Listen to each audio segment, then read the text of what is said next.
Good evening. My name is Tony Clark. I'm a proud member of the My Brother's Keeper Task Force. We're excited to be here this evening with Dr. Victoria Greer, Superintendent of Cambridge Public Schools. Today's conversation is different from our previous conversations on the public square as we partner with 22 CityView and a number of community conversations that we hope elicits conversations not only in our city, but provides a national context of things that are going on across the country.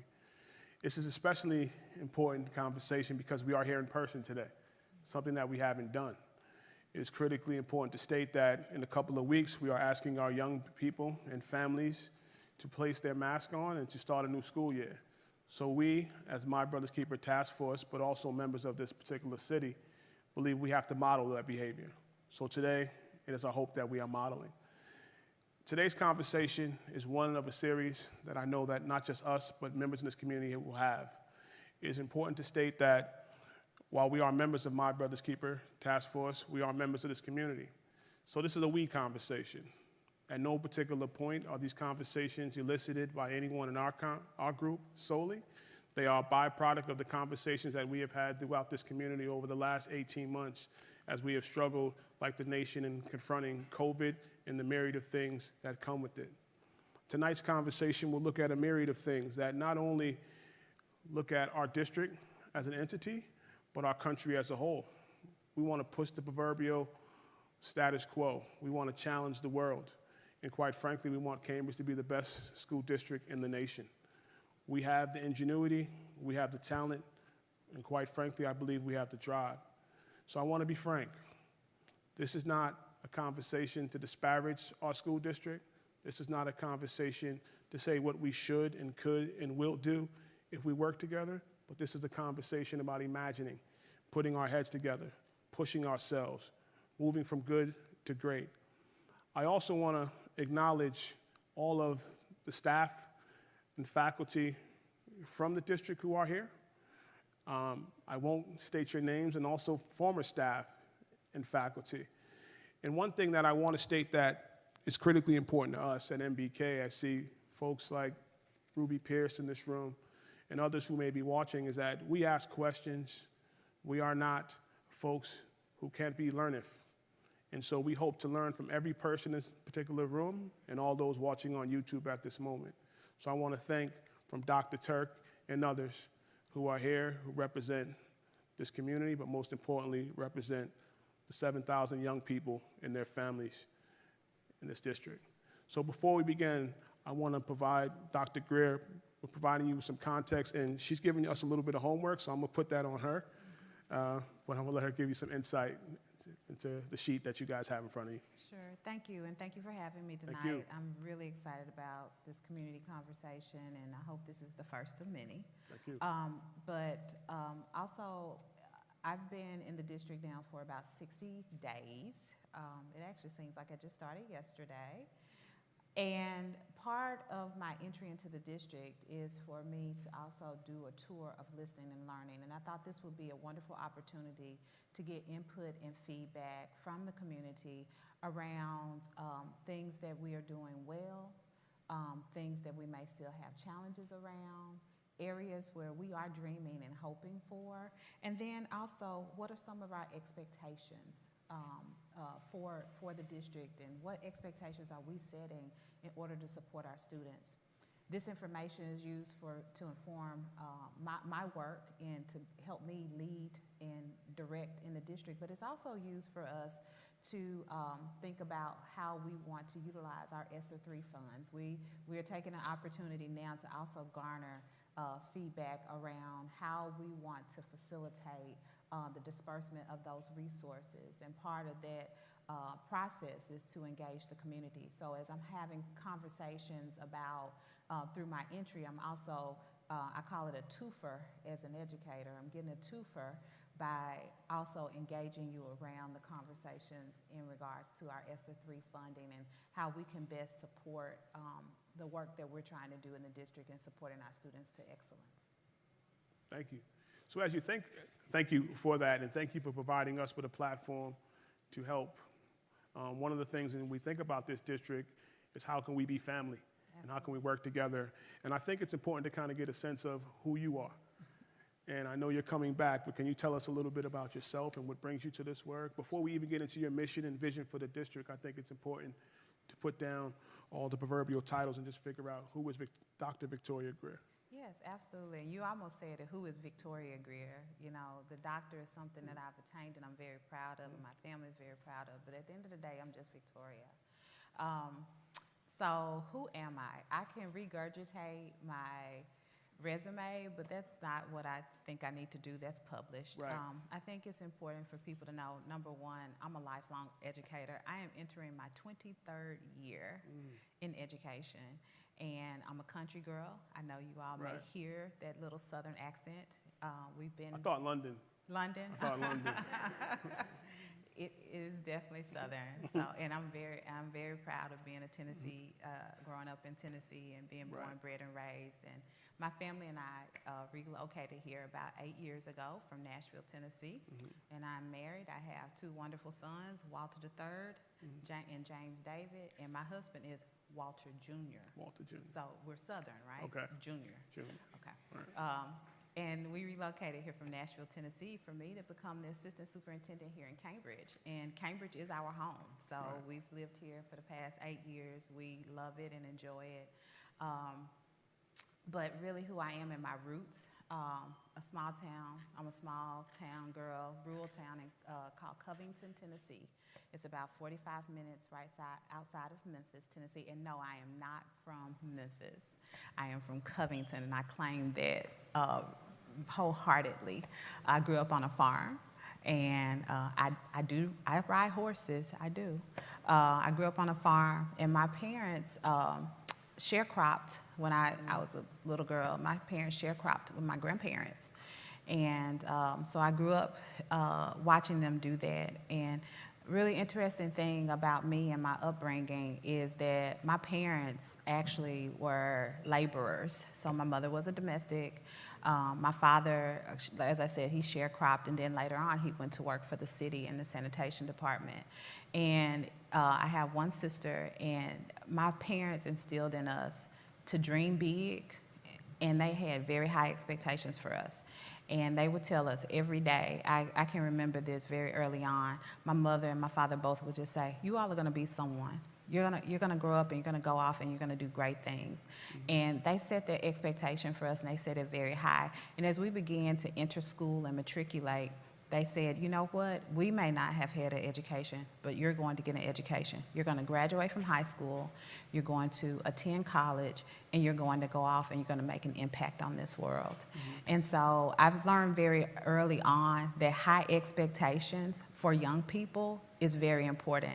And I've taken that as part of the work that I've done as an educator and now as an education leader. And just setting the bar really, really high. I believe in dreaming big. I believe that if we dream big and we set high expectations, our children, our young people, and our teachers and our educators will rise to the occasion. So that's just a little bit of who I am.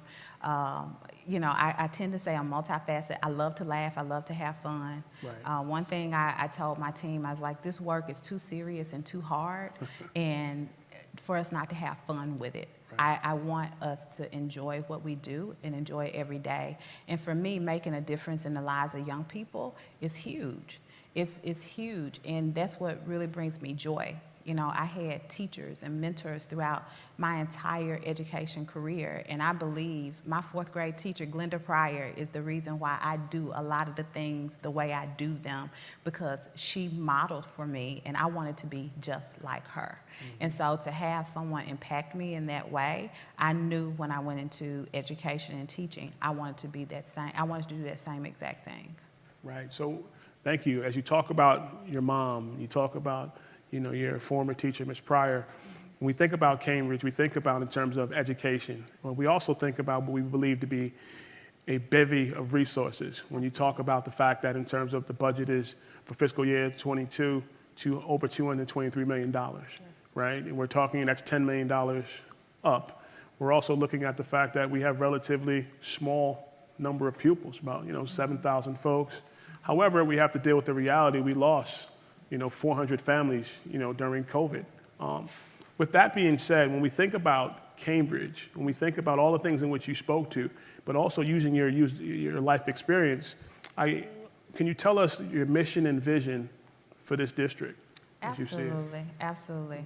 You know, let me speak a little bit to my core values. Okay. And I think speaking to my core values both, and they're both my professional and my personal core values.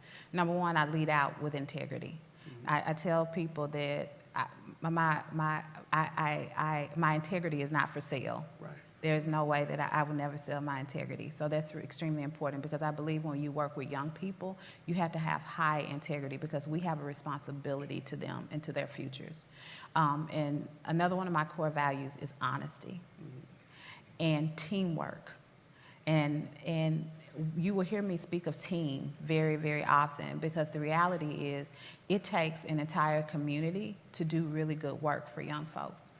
But to talk about my vision, you know, CPS actually has a vision, and Right. it's centered around joyful learning and really ensuring that students have individualized learning opportunities in our district.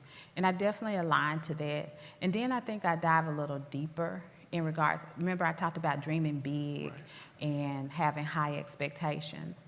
And when I think about our school district and what my hopes, my dreams, and my vision is for us, I envision us being a school district that, number one, we are hyper-focused. Everything that we do is about the student. Every decision that we make, every move that we make, we have the students at the center of every one of those decisions. And not just the students, I'm meaning every student, each and every one of them.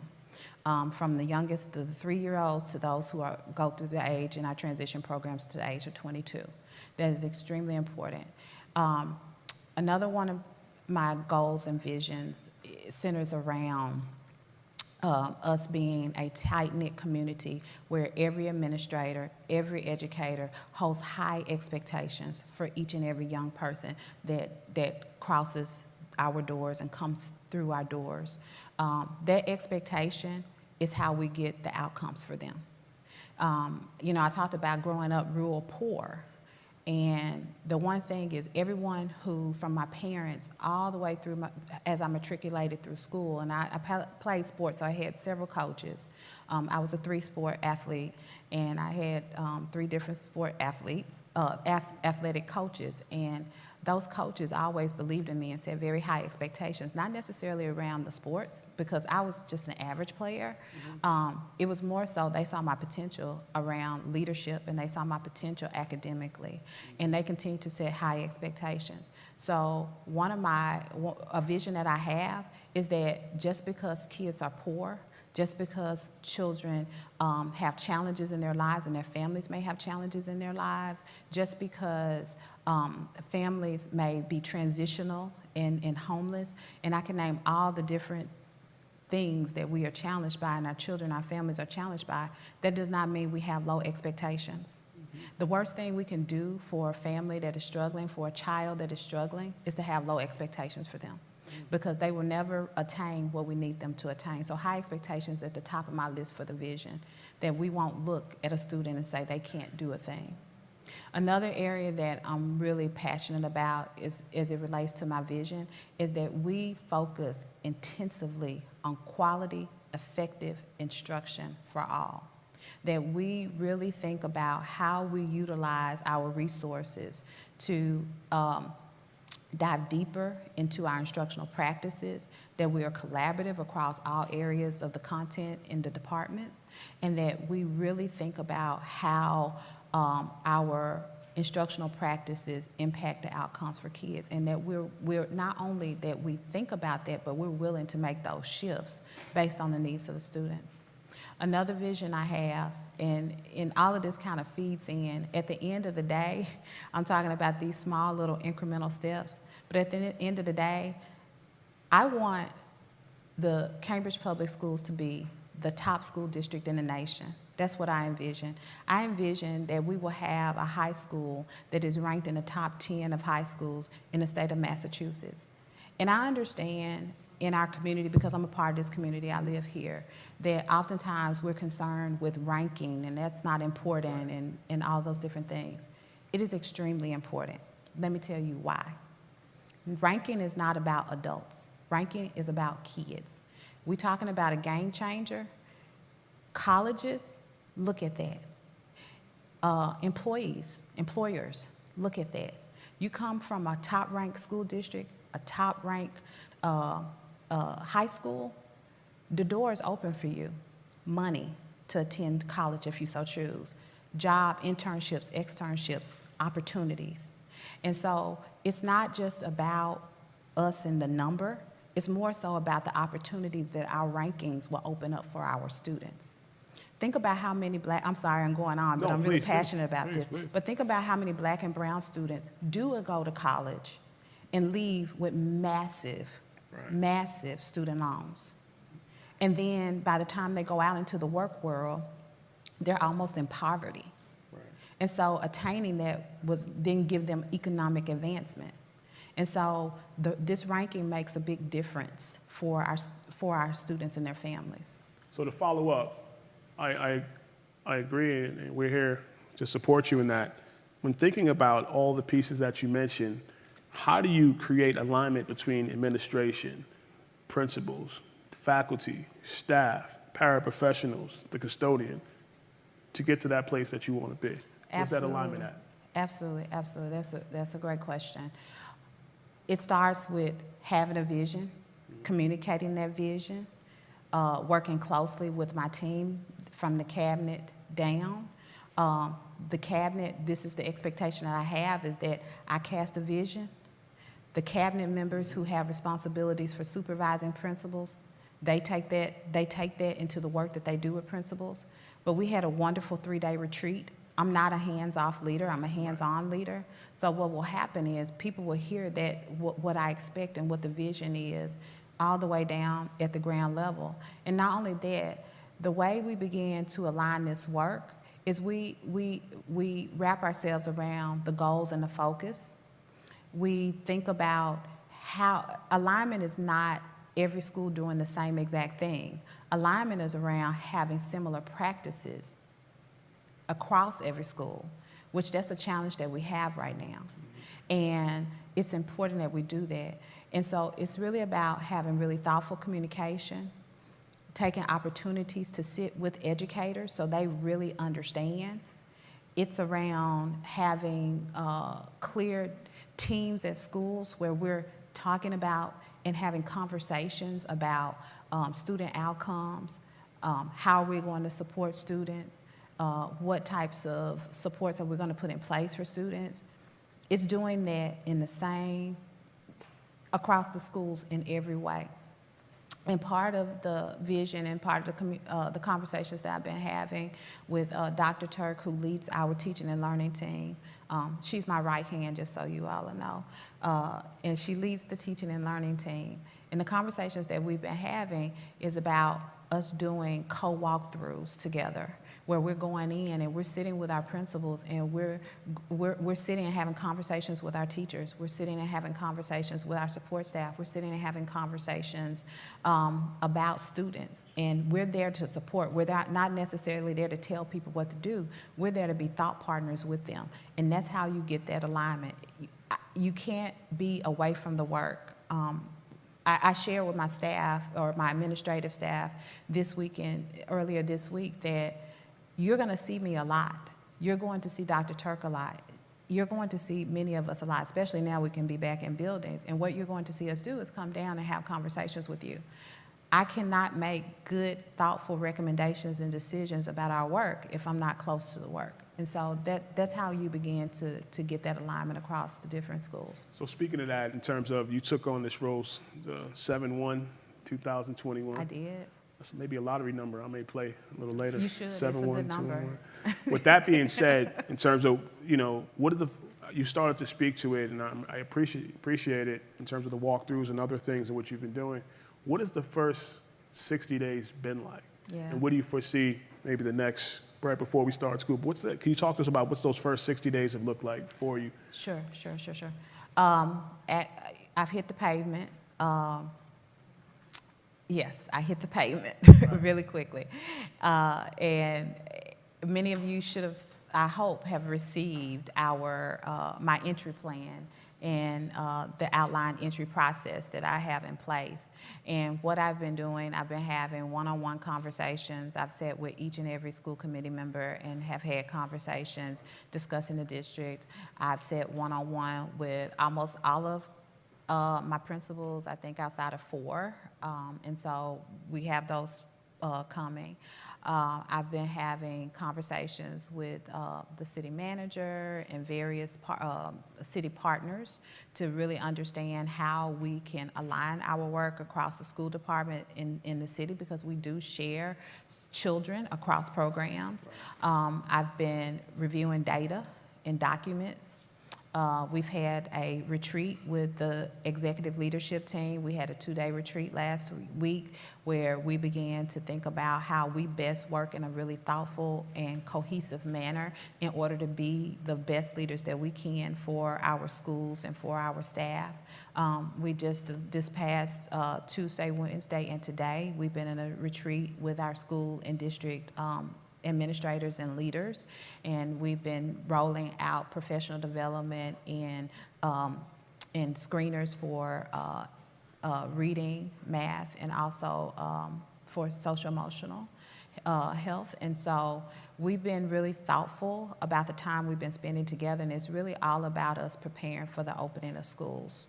I'm trying to garner as much information as I can, as quickly as I can, to move us forward. And so I've been visiting schools. Mr. Maloney and I have been walking through buildings so I can see the condition of the buildings, especially with us transitioning the Tobin School and the Vaseline Upper School to begin that construction. I've also intentionally met with principals in their buildings so I can see and see what their needs are, and ensuring that the buildings are up to par for the school year. A lot of time has been spent with the public health department and us working and preparing for implementation of our safety measures and to combat COVID and put together mitigation. Can you speak to that a little bit in Yeah. terms of, as we're seeing that conversation manifest itself nationally, right? Yes. And part of why I just want to just reiterate that part of why this conversation is here is because it's very important that we model that behavior, right? Absolutely. In terms of, so if you have kind of been on the public square, you have seen us online, and I love that platform, although my 9-year-old's telling me, to get out of his way from time to time, and, But with that being said, it's critically important that we as the adults understand that we're asking young people, like my child and others, to have masks on all day. Sure. We're asking our educators to be masked up all day. We're asking a number of our custodians, our coaches, but also in terms of, it's critically important that we understand what systems and protocols are in place to address the emerging, I'm not a scientist, nor do I play one on TV, unlike a lot of folks who do that on Instagram, but, there is a variant out there, right? Sure. There are, some fears and anxieties. We're seeing places in the South who are making kind of pivoting on some of the things in which they're doing. So how does your office look at COVID and help us approach this, from protocols, weekly testing? What does that look like? Sure. For our young people and our adults? Because I know the South situation very well. Let me say, we are very fortunate to live in Massachusetts because we have systems that support us in being safer than our southern partners. But sure, there were already some very strong practices and protocols in place prior to me arriving, so I cannot take responsibility for that by any means. Yep. Dr. Turk and Mr. Maloney and our public health department, Dr. Dobertine, Tracy Rose Tynes, and that group and additional scientists and medical professionals have been a part of this team for the past 18 months and helping to guide us through this. We have a multi-layered approach to mitigate the spread of COVID. What we've been doing all summer, and this was actually, again, happening all throughout the school year, once a week we come together in what we call our situation room. Okay. I had to think about it for a second. Situation? No. But we all come together and we review the most recent health data and information, and we talked through that. We talked through testing protocols, how to garner the information that we need to get a really good understanding of how many folks, including our youth, are vaccinated. Right. We have conversations about each school and how the nursing teams and the medical teams in the schools will facilitate pool testing and testing, and also what are some of the strategies that we need to use in order to mitigate the spread as far as washing hands and things like that. We've continued to also try to put out as much information in a really thoughtful and strategic manner. As you know, at our last school committee meeting on August the 3rd, I recommended masking for all. Right. And the school committee thankfully supported that recommendation, and so we will be wearing a mask because we do know that high quality masking is the key to mitigate the spread of the virus, and so we're really focusing on that quite a bit. When you think structurally, we've continued to put out professional development. Mr. Maloney is going to each and every group, and he and the many people on his team are engaging all principals, all administrators. We've gone through each and every one of the changes as far as the guidelines are concerned that has come out and been released from Department of Education, as well as all the updates that we shared on August the 3rd in our safety protocol. There's a safety manual that's online, so anyone who really wants the specific details, I encourage them to go online and go through that in detail. Over the course of this school year, beginning the school year, we're actually been encouraging persons to have conversations with us when they have questions, that we respond and we answer those questions for them. We're still working through some of the information that we're receiving from DESE in order to determine when there's a positive case and the quarantining piece and how we're going to support students who may have to be quarantined. One of the changes in the guidelines that we will be implementing is a test and stay model. What this is when there's been a potential exposure, not necessarily a positive, but a potential exposure to someone who is who has tested positive. In the past, any close contacts were automatically quarantined. Now, because we have the ability to do rapid tests, students or anyone who was exposed will go through a test every day for 5 days. And as long as they test negative, they get to remain in school. So there will not be a need or requirement to quarantine. And so that's a very new guideline. The Dr. Dobertine and the team really are supportive of that, because there were high levels of quarantining happening just because someone may have been in close contact, right, but they may not have been positive. So the daily testing for those folks is what makes the difference. You raised a question that made me think about our school district seems to always have a lot going on all the time.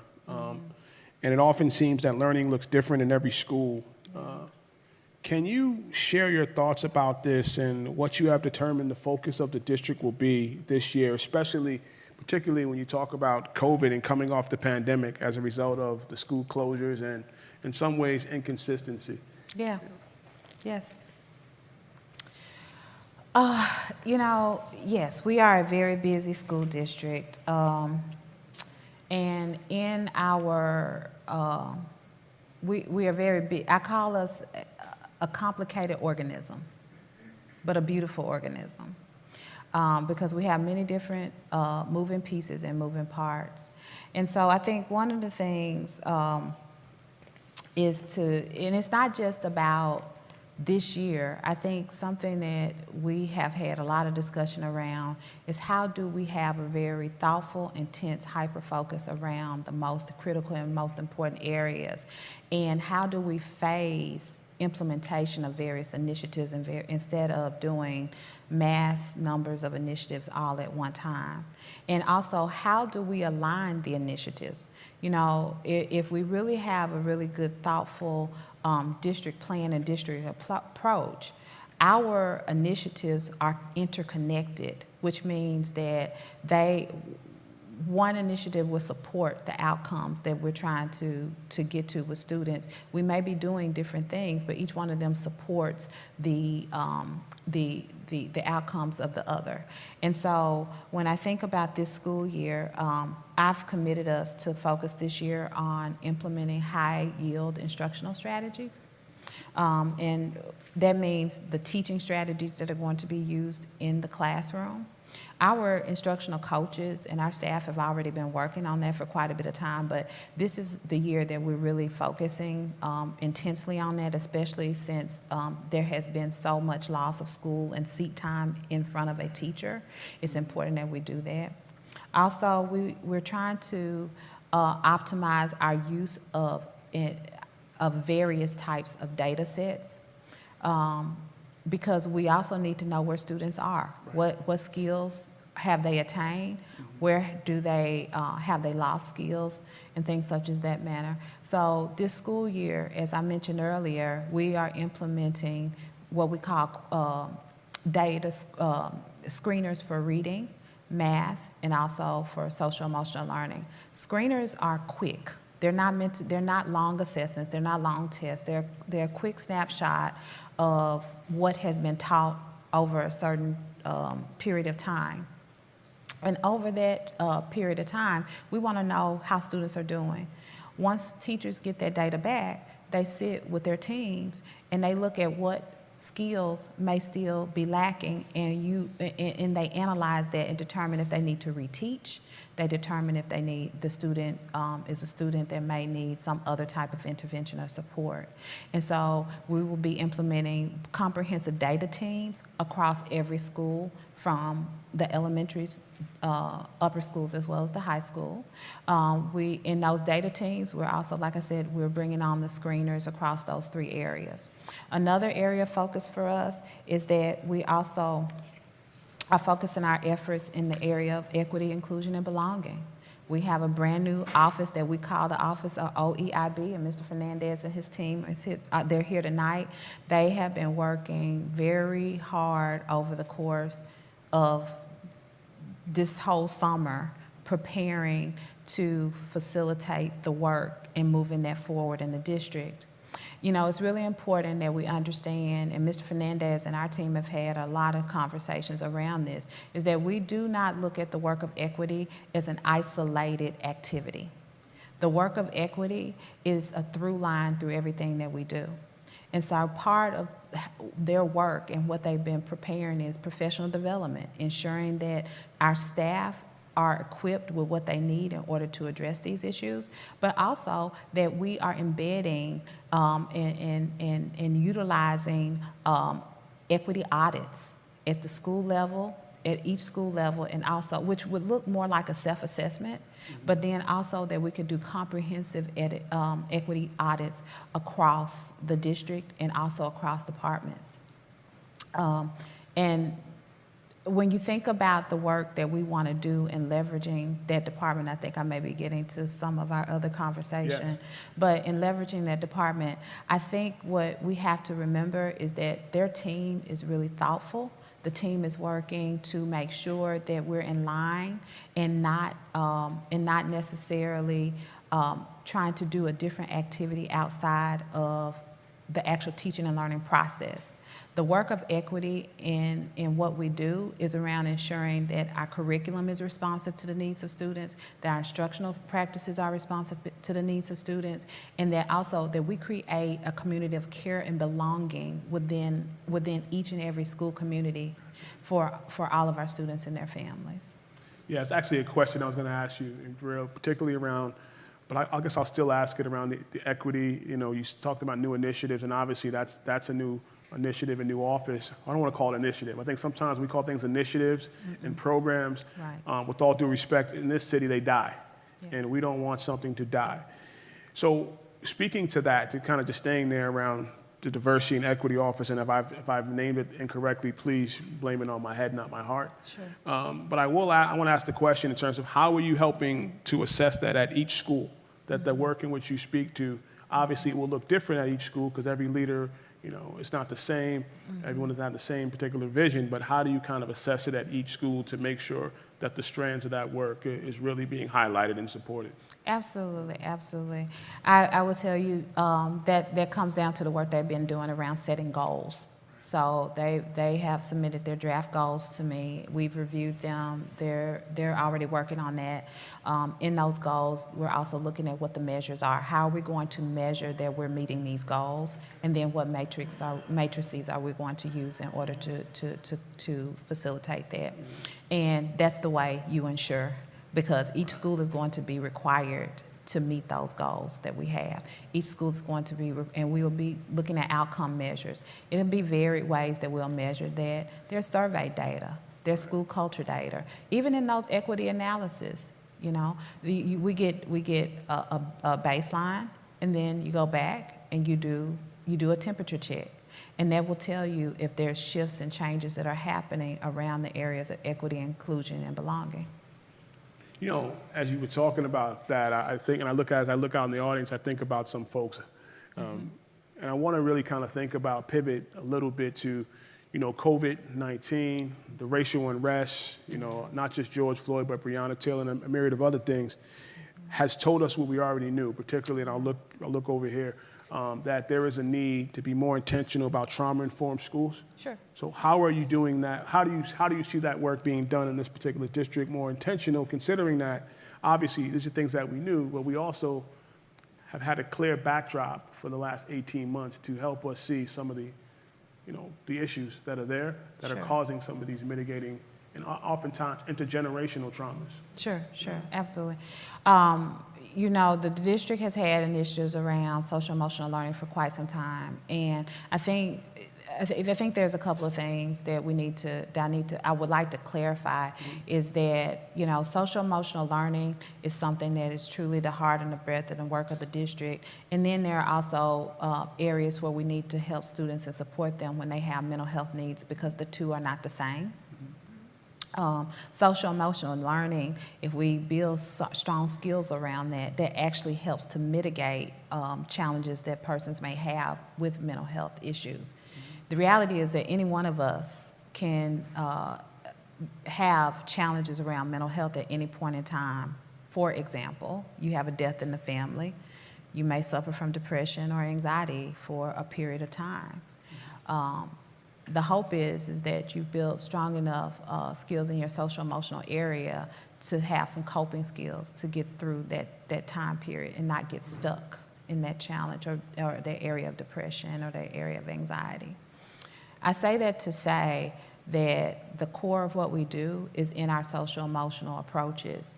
And us, I spoke to having a screener. Now we're going to be screening students in that area around what the skill development is and what skills do students have in that. That starts very early. And the way we get to trauma-informed schools is that it starts with that, having a strong, what I call a tier 1 instructional approach around building skills for students, around negotiations, around problem solving, around self-regulation, things like that. Over time, if you build that, then what you get in the end, and this lends to some of the challenges that we have with our youth and young adults and in violence, is that we hope that we build those skills over time, that when you become an adult, you know how to deal with those challenges that lead to violence, right? But when we think about our focus around trauma-informed schools, we've invested many resources that we know that's going to have a huge impact. There is a social worker now in each and every one of our schools. We funded a director of social emotional learning, in which Dr. Turk is facilitating now the hiring process for that position. Our goal with that position is that individual will work with us to put together a comprehensive framework around supporting our students. But the work of trauma-informed schools doesn't stop here at the school district. This is a community, it's going to take community partnerships, because our students are with us for about 6 hours or 6.25 hours a day. When students are challenged in the area of social, emotional, and mental health, then they go home to their families, to their caregivers, and we also want to equip them. And that's where our outside resources, agencies, partnerships come in order to do that. And so I think if you think about this area in trauma-informed schooling, it's really taking a wraparound approach for the student and the family. But the base in the start is around Tier 1 instruction and helping students have really strong skills in order to overcome some of the challenges and the difficulties that they have. But also supporting our teachers and our educators in the classroom, that they can identify challenges very quickly. That they know what to do if a challenge occurs in a way that's supportive to students.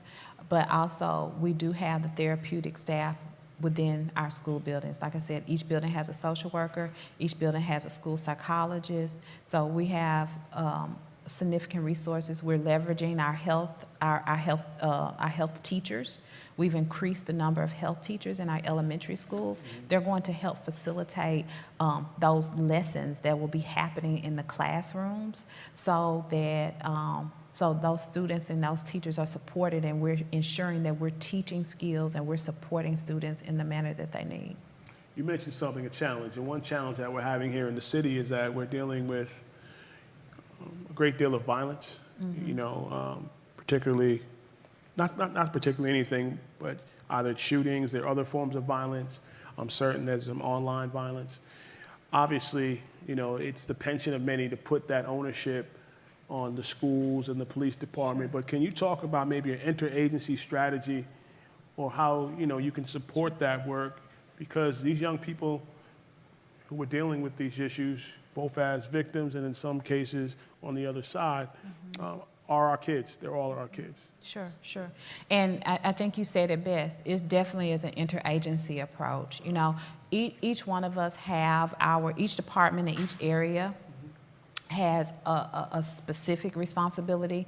One of our first responsibilities as a school department is, one, realizing the partnerships and the resources that are out there in the community and be open for us to really facilitate this interagency collaboration. That's one. Two, and we've already started these conversations, we have a really great Cambridge Police Department. They are very collaborative. They are here anytime we need them. And we've been talking about mitigation measures around ensuring that our campuses are safe, right? We do not want weapons on our campuses. We want to make sure that they're safe, and they've been doing a really good job of helping us with that, and we will continue to do those types of things. But when we think about an interagency, I think that some of it has already started. You know, Counselor Simmons, Counselor McGovern, you know, you yourself, I think about Reverend Thornhill, have started these conversations within the community about what this looks like and how do we get from where we are to where we need to be. And I think it starts very early on. I think we have opportunities when we talk about universal pre-K. Right. I think that's where we start, because there's a preventative measure we want to take. And now for those young people and youth who are already have some involvement, we want to think about an intervention strategy. And I think that we do those wraparound services through social work support. There's a place of safe and responsive and respectful, I'm using all my R words, and trustworthy policing, and using community police, and that they're not adversarial in the community. And like I said, we have a great police department, and as a resident, I'm very happy with what I see out of the Cambridge Police Department in the way that they interact with us as community members. But I think that when we look across each one of these pieces, I think it's an infrastructure that we need to really think about how we build that. And also, I can tell you one of the biggest challenges when we have a city that's close-knit as we are, but it's really complicated. We have a lot of moving parts. One of the biggest challenges is communication, really bringing all the right stakeholders to the table at the right exact time for us to basically put together a framework of how we do this work. And I think if I had an opinion, this is just my personal opinion as a resident, not really a professional opinion, I think it's time for us to actually sit at the table and think about how we put together a framework to build an infrastructure so we can begin to address these issues of violence in our community. You know, we're, as an innovation city, we're actually, in terms of, and I'll defer to my buddy in the back, he can probably help me with the numbers, he just came in, Anthony Galuccio, but we are losing population. And so we don't have as many young people kind of coming through the pipeline. And with that being said, I mean, you know, I'm just going to speak for myself now. I don't want to bring MBK on my rant. But we have failed our most vulnerable in this city, right? I think we have failed our most vulnerable, considering the fact that we have a relatively small swatch of people, you know, young people to work with. Considering that, in terms of we have an opportunity to become the most sought-after school district in the nation, if not the world. But more importantly, how do we make sure our most vulnerable young people feel as though, and our families feel as though they're a part of that thought processes, right? Because I've often said that in terms of, you know, the per pupil expenditure, student A may get $2,000, student A, $2,000 worth of services, or feel that, family, $2,000, and the other one may feel like they're getting $28,000, so one family's like, I get $58,000, and not to kind of play the numbers game, but I do think there is, in some ways, this perspective that the most vulnerable aren't often the thought process, aren't a part of the thought process when we talk about being the best and the brightest throughout the country. So sure. I really can't speak for what happened before me. Right. I think I've spoken. That's the beauty. You get to dream. You get to dream. I do. I get to dream very big. And so for me, it goes back to what I spoke of earlier, and having high expectations, regardless, in us seeing our young folks, seeing our children, regardless, that they're going to go on and have, if they so choose to go to college, and just know as an educator and as a person who has a high-level degree, I do not believe that college is the best route for each and every person. However, I do believe that there are career paths that we can prepare students for to get them to high-level careers. Can you talk about the academies of Nashville that Nashville? I worked with? Oh, gosh. Yes, that's my baby. We'll filibuster for a little bit, but I think it's needed. You just really filibustered because we weren't supposed to talk about this. I think we need to this. dream a little differently, and we'd love for you to talk about that. As you all can see, I'm shaking my head because apparently he's done his research. Because I did not have a conversation with him about this. Look, it's not on our notes. No. You just put me on the spot. Okay. No, because I think that in terms of there's a, you know, and I say that as folks come in the audience, you think of questions, and I think of my good friend in the back. Sure. And I think that, you know, and I'm not here to disparage or even name any schools. I don't want to do that, right? Sure. But I do think there's an opportunity to look at career technical education in a different way, to reimagine it, right? Absolutely. To think differently. We can even walk, you know, go up the road and go to places like Worcester, you know, Worcester Tech, or, you know, go to Springfield, look at Putnam. There are places, and I'm like, once again, I'm not here to say one place is doing it better. Maybe I am. But what I am saying is that in terms of it's an opportunity to look at some of the things that are happening throughout the country, and I'd be remiss not to speak to the work that's happening in places like Texas, like, you know, Nashville as well. So yeah. I'd love you to speak to that, because I think that if we want to be the best and the brightest, and if we have $223 million, right, we need to think a little bit more judiciously and dream differently. So sure. Let's dream together. We can dream together. This actually goes into my past life, and so I am very proud to have been a part of developing the career academies of the Nashville Public Schools, and we call them the Academies. Right. And what it is a high school academy model where we have created partnerships with various industries across the city. And the difference in Nashville is a large district. Right. It's 80,000 students and 40 schools. and there are about 17 comprehensive high schools. Each one of those high schools have at least, some have more, but at least there are two career, the requirement is that there are at least 2 career academies across each of the high schools. The students in the community that feeds those high schools were very much integral in us designing and determining which high schools had which academies. So even if you attend that high school that doesn't have an academy that you like, you have the ability to go across town to go to the academy of your interest. So we've worked that out. But what we do is each student, as they enter in their freshman year, they do career exploration. Even if they're college bound, they do career exploration. In that career exploration, of course, we take career assessments and things of that nature. And the student, they do their exploration through their freshman year, their sophomore year, they actually choose an academy. Their junior and senior year is an internship, and then senior year is an externship. Depending on the academy, many of our students leave with certificates and or jobs. Right. And so we also reimagine it, right? So you won't hear me really lean really hard to traditional vocational education. This is creating high-level careers. So, for example, we have an academy in Nashville of Automotive Academy. We created 2 partnerships in the Automotive Academy with Ford Motor Company is one, and then Nashville Auto Diesel College. Students were learning the auto business from the inside out, not just repairing cars. They were learning the industry from top to bottom. And you could choose. If you were someone who had a mechanical nature and wanted to actually work on cars, what we taught you is how to own your own business.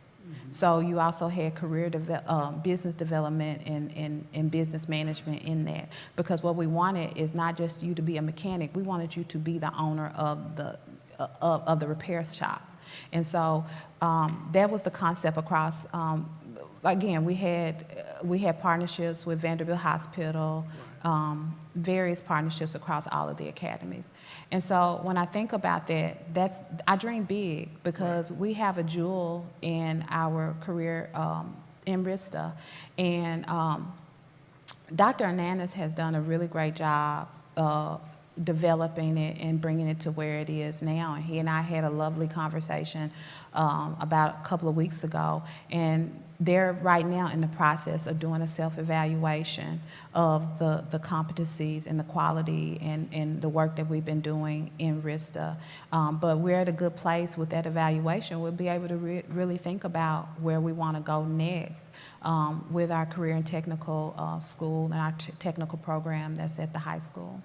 You talked about, I'm going to pivot a little bit, you talked about being in a good place. And one of the things, and this is not in any way to disparage your predecessor or anyone else in this particular role, but when you watch, at least when I watched television or my phone at sometimes, and this is kind of directly, it seemed to be a fractured communication between the school committee and the school administration, and that's not indicative of one superintendent. It just seems like there's something that goes on throughout our country where folks don't feel like they could get to know each other, right? And I'm not going to talk about just the other, kind of elephant in the room, that this is an election year and folks do things a little differently. But my question particularly is that, specifically I should say, is how do you guys are talking about the retreats and other things, so how do you make sure that relationship looks solid or is solid so that the folks who are watching either on television or going to those particular meetings say, wow, those adults are really on the same page for young people. And I think that's critically important. So I'm just curious in terms of how do you see that working out, where it's not just cosmetic, but there's a real synergy where we feel like these policymakers and our administration are on the same page. And it may take some, and this may be something as well, maybe I'm giving some advice, and I don't know if it's good advice, but kind of helping us understand your roles. Sure. As a community, right? Like, what is it? What do folks do, and how do things get done? Yeah. So I can't speak. Hopefully that was clear. Yes. And I just want to reiterate: I am not here in any way saying any previous person did anything bad.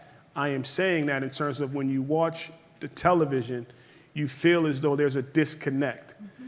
And when you see that disconnect, it creates a level of anxiety for the educators in this room, for the students in this room, to go into a building where they don't feel like the folks who are making decisions for them are on the same page, nonetheless about wearing a mask, but even kind of making sure that they're being educated to the highest of levels. So I just want to be clear that I'm not in any way saying anyone prior in the future is a bad person, but I am saying in terms of, and this is not just indicative of the school committee, the city council as well. And we only have a little bit of time here. I don't want to get on the city council, but, so I just wanted to kind of talk to that a little bit. Sure. So I can only speak to my experience, Right. and I have to say that I have coined my entry into the Cambridge Public Schools as turning a new page, and I feel like, let me say this, the relationship between me as the superintendent Right. and the school committee is solid. Great. It is a solid relationship. I feel very supported by the members of the committee. They have been very supportive as we've been making this, I've been transitioning in. I've had great conversations. As I said, I met with each member one-on-one. Actually, I think it was only a month ago. Like, I got here in July, so I met with them in July. I'm putting together now a calendar. I will be meeting either one-on-one in small groups monthly with the members so that we can remain on the same page around the work, and so I can better understand what some of the concerns are that may be permeating in the community that come through the school committee, and we can, I don't like being behind the eight ball, I like being ahead of the eight ball, and I think that would be helpful to do that. We had a really great school committee and superintendent retreat. We have another retreat that's planned that I will be bringing my whole administrative cabinet into that retreat, and that we will continue to work around how we work together, how we communicate, how do we want to approach the work and a focus around the work. And so I view my experience the past 60 days as a very good one, and I'm very hopeful. I can email, I can call, I can text, they can do the same for me, and that's actually what the relationship has been like with all 7 members. Right. So we're going to do something a little different. If it wasn't, we do things a little different. And so we're going to do 2 things. The first is that I'm going to read a couple of questions from our live stream. Sure. And then I want you to talk a little bit about the homework or classwork that you have for us. I can do that. And I want us to think about this in a way in which, because one of the things what happens, and I look to Dr. Turk and Mr. Fernandez and others from the district, is that we want to, in some ways, create questions because you're the superintendent and you empower your folks that are district-wide, and they're not specific in that, in another way, create a dissonance, with your, the folks in which you work for. And so as we think about questions, and not to in any way say that a question about the school A or school B is not important. However, I think it's important to bring that question to school leader A or school leader B so that we don't create any dissonance in that particular space. Is that fair? Okay. So there are 2 questions that from live feed that I think are really cool. One reads, is it possible to have as a part of our children's health curriculum a conflict strategy to include resolution and mediation techniques? I do believe so. Actually, part of our SEL strategy, again, when I go back to problem solving and conflict resolution, that's part of the work that we're doing in SEL, and also some of the curriculum that has been adopted. Okay, awesome. Another question we have is, what challenges do you anticipate that you will encounter both professionally and personally as you embark on this path towards your vision? I'm sorry, can you repeat that once more? Essentially, what challenges do you anticipate both professionally, I would say professionally, as you embark on this path towards your vision in terms of... Did it ask personally? It did, but I don't want to be in anyone's business. It's not my thing. I'm an open book, Mr. Clark. All right. Professionally, challenges. I think it goes back to what I shared earlier when I said that we are a complicated organism. One of our greatest challenges in our district, actually in our community, is communication. Right. And my team and I have been working tirelessly this summer, the past 60 days. I keep saying this summer as if I got here like in May or something.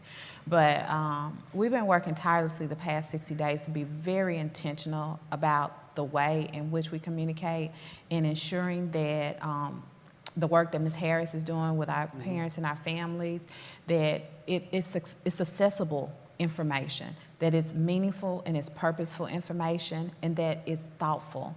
I'm a big believer that when we put out information, I also want to be able to, as best as I can and as appropriate as I can, also share the decision-making process. And we're working through that as an administrative team to really help us all think about how we go from a challenge, a situation, to a decision. But I think one of the biggest challenges that we have, I know it sounds really weird and crazy because we have such a complicated work to do, but it's really communication. I think about that. I've been with my administrative team for the past 3 days, and it's clarifying, it's making clear, it's them asking really good questions of us so we're able to respond thoughtfully so they have the right information to go back to their buildings and do their best work.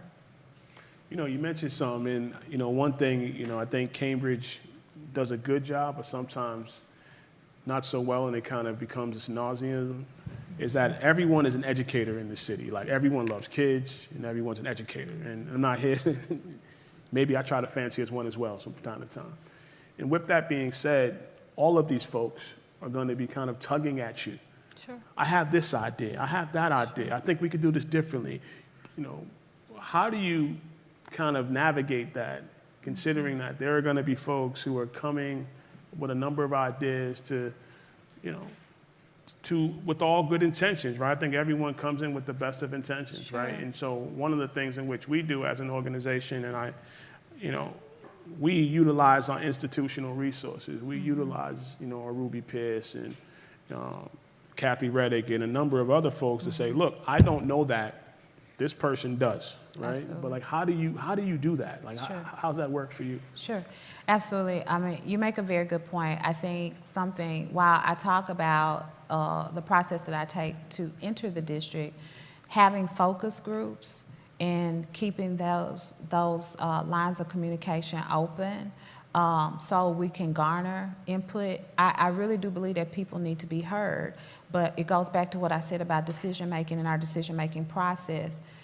I listen very intently, and, you know, I do only have a certain bandwidth. That's why Dr. Turk is my right hand, and I have a team, executive leadership team of 9 people, because I also need them in order to listen as well. And so taking that information in, filtering it through our vision, filtering it through our focus and our goals for the year is how then we come to determine whether we're able to go down a particular road or street that someone is recommending. But because I know we do have many experts, and there's a lot of institutional knowledge. A lot of great folks here. Yeah, in our community. And I was actually having a conversation earlier, and I think it's Dr. Pierce that was sharing with me that she has access to some of the alumni students. And I was thinking, well, if that's the case, then let's think about, I would love to hear what their experience was like, so we can think about what worked, and goes back to this forum that I have out here, right? So doing things such as that, making those connections, that's why it's important for me to be in the community. But I am only one person, and someone asked what my personal challenge was. I'm a workaholic. Right. I'm a workaholic. I love what I do, and I want to do it well. But I also have learned my lesson. This is not my first rodeo as a superintendent. I want to do this well. I want to do it for a long time, and the healthier I am, the better I can do it. And so I know I'm learning to be in this rhythm of grace around how I spend my time in my work and in my life. And so as I do that, that's how I deal with the challenge around me being a workaholic. And you know, being transparent, my husband and I and our boys are very, very close. I have a very close-knit family, even in my South, and they are my accountability. My sister probably is going to call me at 7:45 and say, are you done and are you on your way home? Right. And so So we'll make sure we get you out here on time.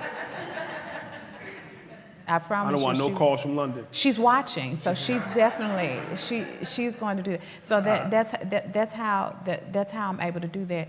But you know, I think it's important also that people understand I'm human, and that's the transparency that I bring to this. Right. Is that I'm never going to tell you that I have all the answers, and I'm never going to tell you that I'm always going to get it right. What I will tell you is I'm going to work hard for you.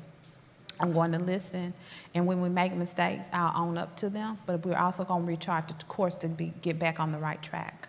You know, I have two questions from the live stream, and they're not synonymous, so I want to be fair to them. But one thing that you are, you know, a revered expert in special education. And the question, there's two questions. I'll just read the first one, but what is your vision the question reads, what is your vision for special education? Okay, but I want you to kind of take us wherever you want to take us, and maybe even speak to the work that you have done, you know, nationally, to kind of help us see how we can dream here in Cambridge. Right, absolutely. One, we need to take the limits off. Just because a child has a learning difference, no matter the significance of that learning difference, they have high potential to do great things.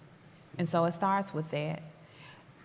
Also, we need to find the things that our children do well, and we need to help continue to cultivate that as best we can. Transparency. My oldest son has a significant language-based learning disability, and so he's challenged in many areas. But the thing he does really, really well, he is a phenomenal artist. So we have been pouring into him with his art. We've been pouring. He's also really into MMA. Both of my boys are, and because he is my knees can't do that. Right, but he's really good at it. And because he's a man child, he's 12, and I was just sharing with one of my friends, he's 12, and he is standing right now, 5'6" and he's 5'6", and he's 12 years old, but he has the body for that. So pouring in to the things that our students do well, who have learning challenges, and cultivating their learning through that. And we have many different educators in our community that do that and do that very, very well. And I think the key to that is relationships. When we talk about supporting students who have learning differences and supporting families of students who have learning differences, we have to build those relationships. They have to be intentional. We have to understand the intricate parts of what makes that student work and tick. And it's basically a puzzle, and we have to put the puzzle pieces together to make their outcomes be just as good or great as any other student. You know, there's another question here, but I'll hold this for a moment, but you mentioned something, and I look to Ms. Harris as well in terms of when we think about family engagement, you know, not necessarily what's your vision, because I think that's putting too much pressure on any individual, but in terms of when you hear that word, those words, I should say family engagement, what comes to mind? When I hear the term family engagement, first of all, parents are our partners. They are parents. I don't care.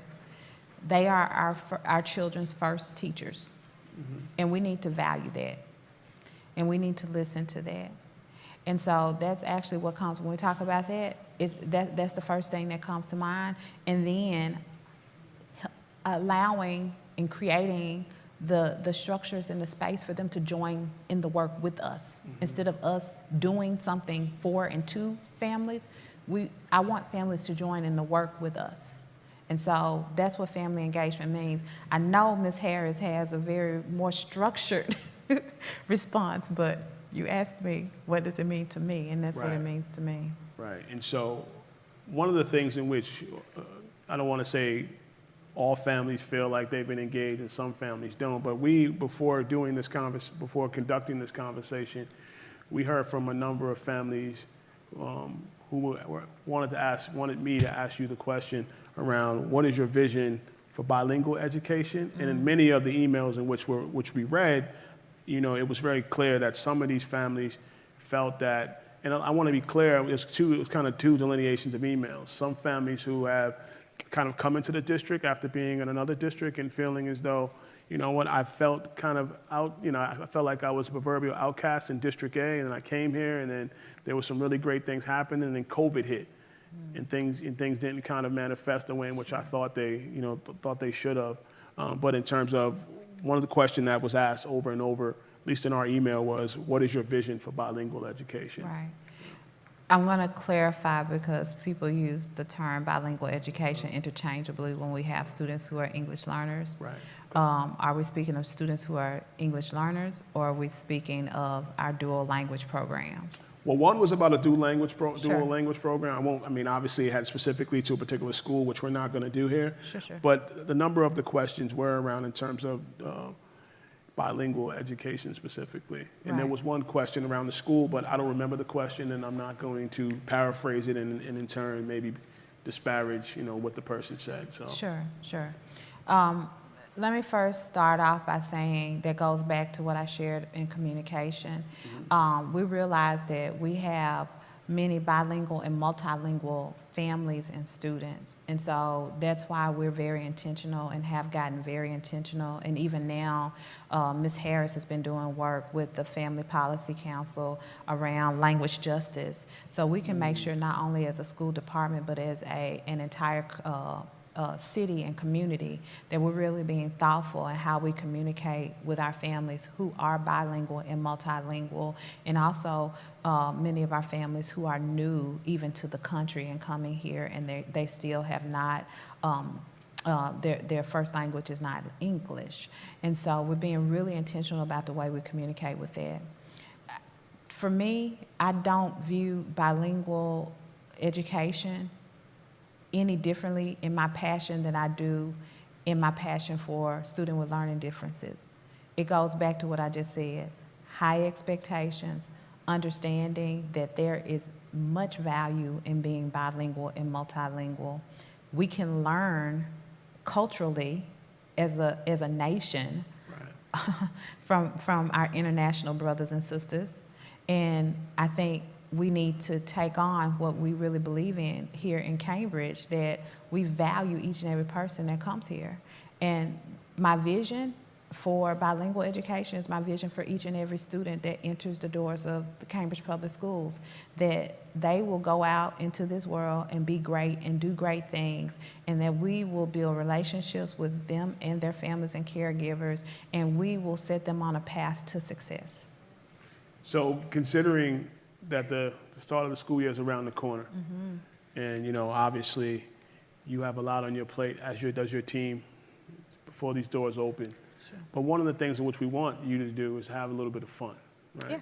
So we got to have fun, right? Sure. So how do we make September, what's it 9th? September the 9th. September the 9th. How do we make that a day of just joyous and just fun, and kids are walking in the buildings, they're excited? Sure. And how do we make sure your schedule is, you know, clear so you can make it to every particular school, if not every school, but how do you have fun as you go by those schools? So how do we make that day fun, considering that you got these masks on and other type of things, like, you know, how do we have fun that day? And what will you need from other folks to help it make it fun? You know, we'll get Coluccio and, you know, he'll do some fun stuff for us, but like, how do we make it fun that day? So first of all, you all do not know, and this is why Dr. Turk and I are kindred spirits, because our very favorite... I'm still waiting for some Girl Scout cookies from Dr. Well, Turk, you have to talk to her about that. All right, okay, we're gonna have to figure that out, but how do we have fun? So our very most exciting, and I'm not even saying this correctly, but my favorite time of the year, Dr. Turk's favorite, and I'm saying this because we just talked about, I was dancing around the office about this. Okay. It is the start of the school year. It is the first day of school. So first of all, there should not even be a question if Victoria Greer is going to be at every school. All right. I have already, my calendar is blocked. I have nothing else on my calendar that day. We won't tell your sister. She already knows. She knows how I am on the first day of school. I do not sleep the night before. I am up about 3 a.m. I'm already getting myself together because I am going to hit the door running.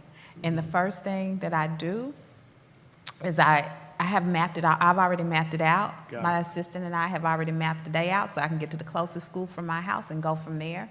I had a conversation with the mayor today. I'm going to be inviting our school committee members along. We're getting welcome signs for us to be holding, but any community member that is free of the morning of September the 9th to welcome our students, I ask that you get out on the sidewalks, you encourage them, you clap for them, you scream for them, but we make it a day that we're welcoming our students back in a manner that they're excited and our teachers are excited. And I know our teachers are excited and our staff are excited about returning to the buildings and being in the buildings and having children in the buildings and hearing the buzz of children. And so I just say that we need to, as students are walking to school, as parents are dropping off in cars, that we're rooting them on, and as our teachers are entering the buildings, that we're rooting them on. And I ask anyone, if you want to come along for the ride, I'm going to every school. I think I'm starting at the Peabody School. Okay, awesome. So you have a little bit of a homework for us. Yes, I do. I'm going to have a couple of thoughts before we end. We want to make sure you get you on the road before your sister calls. She will be calling, All right. just so you know. So for those of you who all came in late, I'm really trying to garner feedback in relation to the work moving forward and get your input, and also to help inform the use of our ESSER 3 funds. And so you have a feedback form here that we would love for you to take a moment and fill out. And my Chief Strategy Officer, Dr. Brown, is here, and she will take those, or you can put them on the table as you leave. But please take a moment to fill them out, because we really do value your input and need your help in us making sure that we put together a really good, thoughtful plan for our district. Thank you. So one of the things in which we started off earlier, you know, today is a conversation not led by MBK, but we've hosted it in conjunction with 22 City View and Danielle and Calvin and the great staff who's also here working with us today. But this is a we conversation.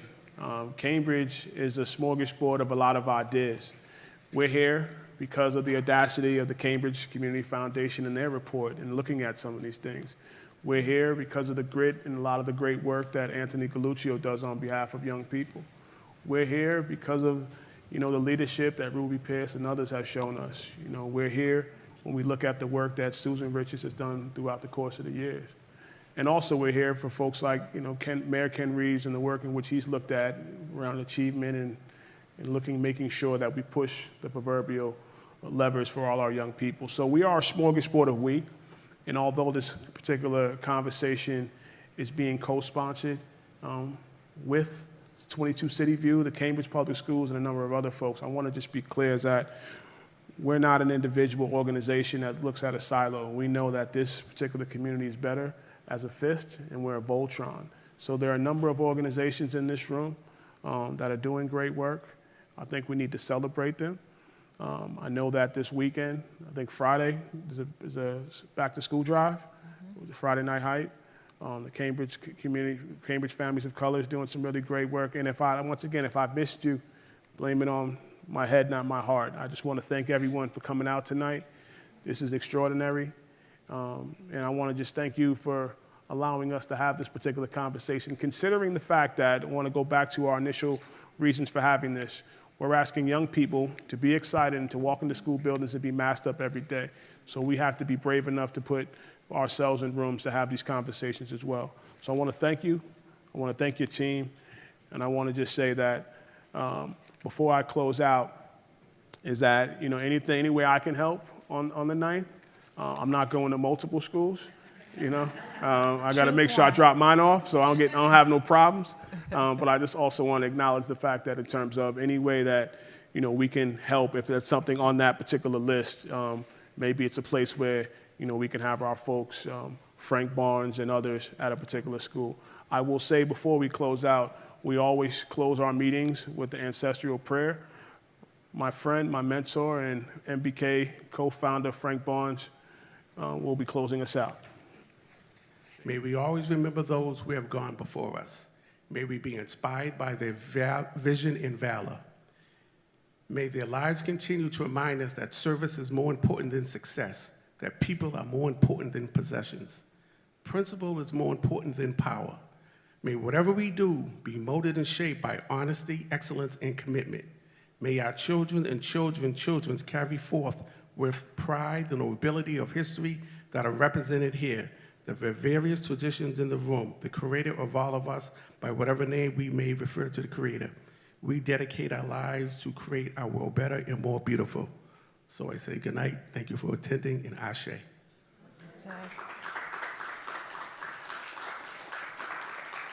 Good night.